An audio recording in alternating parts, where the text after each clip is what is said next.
দেশী জনগোষ্ঠীয় মঞ্চ অসম আৰু দেশী জনগোষ্ঠীয় যুৱ ছাত্ৰ মঞ্চ অসম ধুবুৰী জিলাৰ উদ্যোগত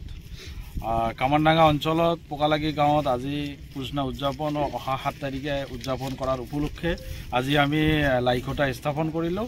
আৰু এই লাইখুঁটাৰ স্থাপনৰ জৰিয়তে ৰাইজলৈ বিনম্ৰভাৱে অনুৰোধ জনাইছোঁ যাতে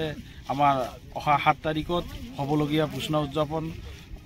অনুষ্ঠানত সকলোৰে সহায় সহযোগিতা কামনা কৰিছোঁ যেহেতু আমাৰ দেশী জনগোষ্ঠীৰ এটা পৰম্পৰা পুজনা উৎসৱ এই পুজনা উৎসৱটো আমি প্ৰত্যেক বছৰে পালন কৰি আছোঁ আৰু এইবেলিও আমি জাকজমকৰে পালন কৰাৰ কাৰণে আজি আমি ইয়াত লাইখুঁটা স্থাপন কৰিলোঁ আমাৰ এই কাৰ্যসূচীত বিভিন্ন জাতি জনগোষ্ঠীৰ বাৰে বৰণীয়াৰ শোভাযাত্ৰা হ'ব আৰু আমাৰ যেহেতু পিঠা খোৱাৰ এটা পৰম্পৰা আছে বিভিন্ন জাতি জনগোষ্ঠীৰ আমি আহ্বান কৰিছোঁ অতিথি আপ্যায়নৰ কাৰণে চেষ্টা কৰি আছোঁ দেশী পিঠাৰ লগতে বিভিন্ন সা সামগ্ৰী আমাৰ ইয়াত প্ৰদৰ্শন কৰা হ'ব লগতে আমাৰ এই অনুষ্ঠানত প্ৰধান অতিথি হিচাপে